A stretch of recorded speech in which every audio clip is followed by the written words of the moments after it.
You've decided to homeschool middle school and now you're thinking to yourself, oh no, what am I supposed to do? What type of curriculum? I need some guidance.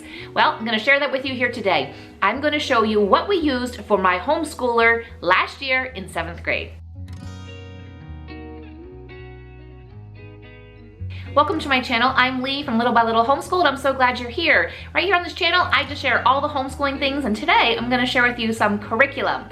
Real quick, before we get started with the video, I just wanted to make sure that you know that I offer a course for new homeschoolers and also homeschoolers who've been at it for a little while and just need a refresh. I'm gonna drop a link in the description below, you can check that out. But right now, let's go through and I'm gonna show you the curriculum that I used for my 7th grader last year. And if you're interested in what he's doing this year for 8th grade, I already did a video on that and I will drop that down in the description below as well. So you can check that out in case you're thinking about next year for your 7th grader, or maybe you have an 8th grader as well.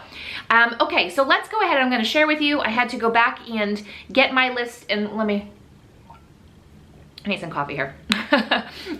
Let me get my list, and I have my stack of books and stuff here. In my state, I have to tell my school district beforehand what we used, and even though it was only last year, I kind of forgot what exactly we did. I'm more of a, okay, we did that then, like, let's move on, let's do this. So again, if you're interested in what he's doing this year, I will drop it down below. This is my 3rd 7th grader that I have homeschooled, and his approach that I use is a little bit different. And maybe in a future video, I will share what I did for my 2 older kids. So the age difference between my oldest and my youngest is 5 years. So I have a daughter, so she's 5 years older. Then there's 2 years till my next son, and then 3 years until my last kiddo, which I'm gonna share with you. So maybe in a future video, let me know in the comment section below if you'd like me to share just kind of overall what I've done with middle school, and maybe what I'll do is I'll break it up into different subjects. Okay, let's start here. I have a couple of books, and some of them I no longer have because I am of the, I don't want to say minimalist because I'm not necessarily a minimalist, but once I'm no longer going to use something, I like to either sell it to somebody or pass it on to somebody else. But I do have most of it here. Let's start with science. I did this same book for all 3 of my kids, but last year what we did was Exploring Creation with General Science. This is the 2nd edition by Dr. J. Weil. It's intense. There is a lot in here. When it comes to this book, it does also come with, this is the solutions and tests, and I'll kind of explain my approach and kind of I'll explain how I approach this and what I did with it, and hopefully maybe it'll kind of encourage you to kind of take a little bit of a step back and not be so intense when it comes to, you know, such an intense and thick book. I will drop also down the description below some more videos that I have just kind of shared as to like my approach overall when it comes to homeschooling, and things like I don't do testing for specific subjects. So when that book said tests, we use it as a review. All right, so there are different modules. Now, this book, obviously, I mean, Exploring Creation comes from a biblical perspective, a Christian worldview. So I just want to make sure you know that depending upon, you know, what you're looking for. But there'll be different modules, and each module is broken down into different sections. It could be this one is just 2 pages. Sometimes it's multiple pages for one. But after each section, there is an on your own. He and I actually sat down and read this book. Sorry, the lighting is a lot of light, which is good. A lot of light's good. He and I sat down, I read to him, and he is my child who learns very well when I read to him and maybe give him something to do. He's doodling, he's building, he had Legos, and you know, you kind of wonder, like, are they really listening? Are they really getting to it? And that's why I really enjoyed the on your own questions, because at the end of a section, we would maybe read at least one section, if not a couple of sections. My approach also was that we just did a little bit every single day. This is a pretty thick book, and you know, if you don't get it all the way through it, it's okay. They're exposed to a lot every single day. So my approach to it is, because it is really intense, there's a lot of information, was I would rather spend 15-20 minutes every single day during our school year and just tackle a little bit, as opposed to in the elementary school years, I did more of a science on certain days and history on other days. When I came to middle school and came to this book, I decided to do a little bit every single day. So the way that I kind of figured out, like, is he really paying attention, absorbing, getting this information, is we get to the on your own, and I would ask him the question, and like 99% of the time he knew the answer. Sometimes me just reading it, I didn't.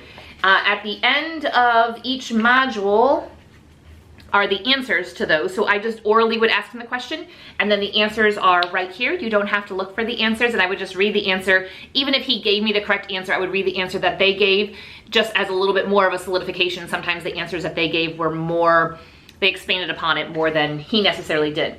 There is a study guide for every single module, and again, my approach for my child, because I know his learning style well, was that we would then, on a separate day when we would get done with whatever module, the last, on your own, the next day then we would do the study guide. And I would just read through it, and we would just go back and forth and have a discourse. Now, you'll want this book if you want to take that approach, because this has the answers in it for all of those questions for the end of each module.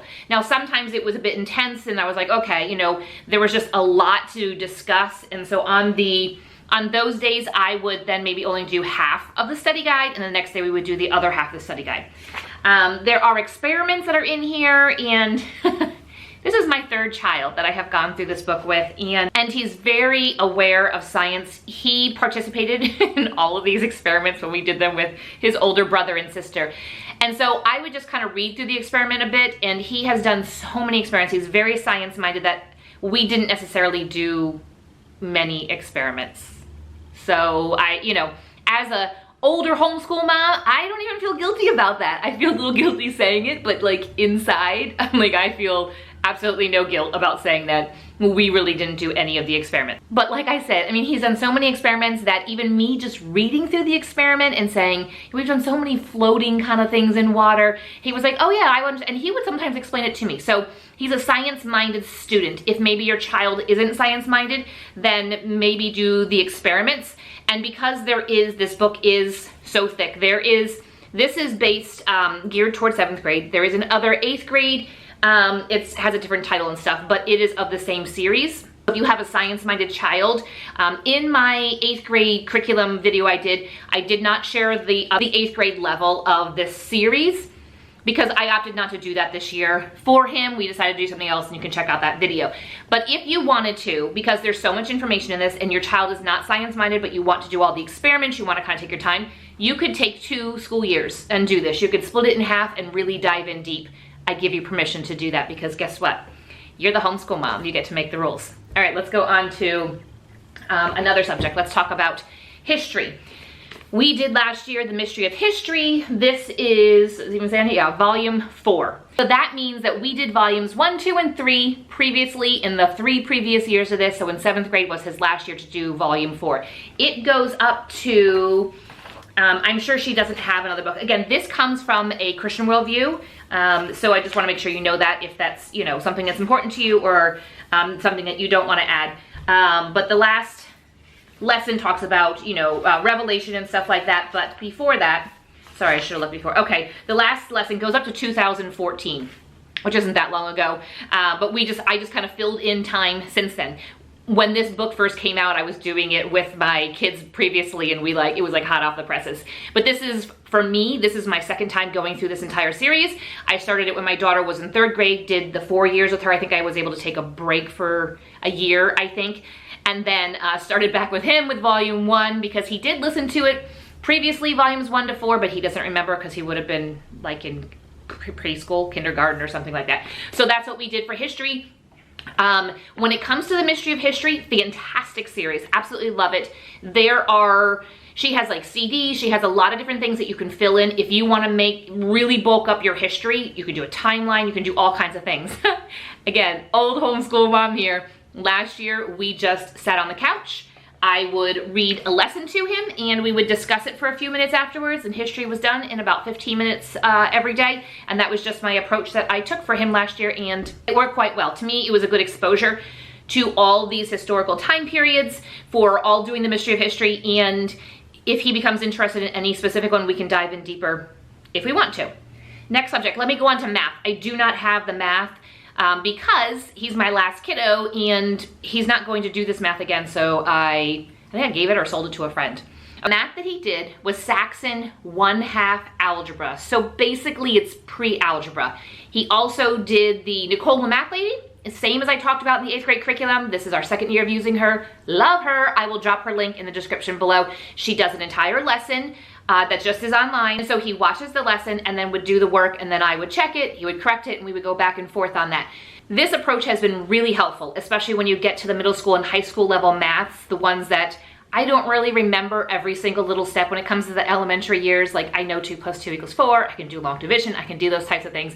But once you get into the algebra and the geometry, I don't remember really much of that. I remember there's numbers and letters and that kind of stuff. So that's been a great solution. So the algebra 1/2 for Saxon. And since I don't have any kiddos that are younger, I got rid of it. I don't need it here in my house.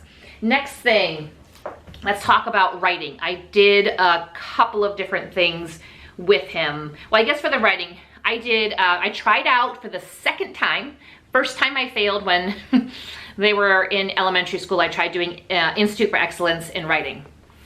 And I'm maybe gonna be a little controversial here, and this is purely an opinion. So my boys are not huge into writing. They don't really like to write, and it's just been one of the areas that I have not felt super strong in or felt super passionate in pushing them to do so. So I've been a little bit lax, and so I felt like, okay, I'm gonna give the, IEW one more shot. I've been homeschooling for longer. The first time I tried it, we had only been homeschooling for a short period of time. So I was able to borrow it from a friend. That was a huge blessing because it is a bit of an investment to, make the purchase. And I know that some people love IEW and they go to co-ops where somebody's teaching them, and that can be a really great solution. So if that's something, if you're kind of thinking about it, I would look into a co-op where they're kind of doing it in a group setting. That might have made a difference. Anyway, we did it, got through the year, and then put it aside. And my older kiddo, I did share, he's in 11th grade, and I shared in an 11th grade curriculum video, and I'll drop that down below as well, that he is doing a college level English course right now, and I was a little nervous about how he would do with his writing because, to be honest, I kind of felt like I slacked a little bit too much on the writing, and guess what? He's, I don't know, a couple weeks into it, and he's doing fine. He's got an A in the course, so I'm like, okay. So we did IEW, and it was fine, and we're not doing it again. We'll just leave it at that. Next thing, art. This is the art that we have done when my kids are in middle school, and I did an entire video all about my favorite art curriculum, and it is this, Artistic Pursuits. There is a lot in this. This is for middle school, for grades 6 to 8. You could take all 6 through 8. 6th, 7th, and 8th grade to go through this if you wanted to take it slow and maybe you just wanted to do art once a week. This one is specific to the elements of art and composition. So a lot of drawing, not really painting. There are other options and stuff for Artistic Pursuits, and I'll drop a link for this for the website in the description below, but this was just a great way to do some art. My kids really enjoy art, so it has not been a struggle for me in my house, but if it is, definitely check out that video so you can find out about the different grades. All right, let me look here to see what else. Okay, so last year was 2020, and I decided to add in some things that I felt that they were maybe lacking and give more information to. So what I ended up doing was we joined together with Rick Green and Patriot Academy. I mean, I didn't join with him. I just joined the website. I will drop in the description below. And so my kids went through a couple of his courses that were specific about American history and the Constitution, and it was absolutely fantastic. Gave them so much information. It's just a video series that's free. Online. I think you have to sign up to be like one of his coaches. I'm signed up to be one of his coaches. I don't know really what that means, but it just means I have free access to the different courses. And so we just did that together as a family. So he was in 7th grade when he did that. My son was in 10th, and then my daughter was in 12th grade. And so the 3 of them just watched the videos, and we had some really great discussions. So I would add that as part of also history, civics, government sort of thing. That we did, along with the world history that I did with him. We just watched the videos, and it was fantastic. I will drop that in the description below because I highly recommend it. One more subject that I don't have, and that was his grammar. And I love easy grammar. We'll drop in the description below in case you didn't know that. But I am having him do now this year in 8th grade. So in 7th grade, easy grammar, he's been doing easy grammar since 3rd or 4th grade maybe. And in 7th grade, The book is very thick. There's a lot of information because they've been building up for so many years. And again, if you've not done easy grammar and you jump in, 7th grade is actually the perfect grade. And maybe you're watching this video and you have a 9th grader, you don't really feel like they have good grammar, don't get the 9th grade one. Go and get the one that is for 7th grade. It's a little bit more difficult to find. I will drop the exact link for it because it doesn't say on it 7th grade. So some people sometimes get a little bit confused by that. It is a really great, like, jump in. I don't want to say intense because it's not intense because it's easy grammar, but they make it easy. But I highly suggest it. I don't have it because once we got through the school year and he was done with it, I just pitched it because it was a workbook and I would tear out the pages and stuff for him to do. Last thing I think that we did here, and this doesn't necessarily fall under any subjects that the state requires us to do, but it was just like our Bible subject. So this is volume 2, Biblical Worldview of Self-Image. It's Who Am I and What Am I Doing Here? He was on volume 2, so obviously the year before we did volume 1. This year we're on volume 3, and these are put out by Apologia. Fantastic series. It's my 2nd time going through it, just like with the history. This is what happens when there's like a gap between kids. But this was a fantastic book. I just read it to him and we just had conversations about it, and it was really, really good. So a couple of other things that my state requires us to do to a degree are things like music. So if you're kind of wondering, if you have a child that is musical, so he plays drums. So that was super easy for me, like check, you know, he does weekly drum lessons and theory.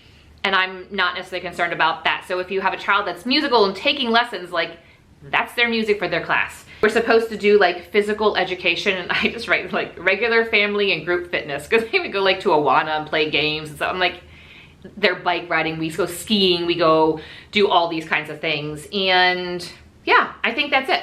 So 7th grade homeschool curriculum. Don't freak out if you have a middle schooler, it is okay. If you want to check out the 8th grade one, you can check out that down below, but 7th grade was a lot of fun. We were able to dive a bit deeper into some subjects and have some really good conversations, and it was just a really good year. So I hope this was helpful in kind of giving you some ideas. If there's other curriculums, different ages, or specifics you want to see, go ahead and drop that in the comment section below. If you have homeschooled 7th grade and there is some type of resource in any type of subject that you absolutely love and want to share, drop that in the comment section below. But thanks for watching, and we'll see you next time.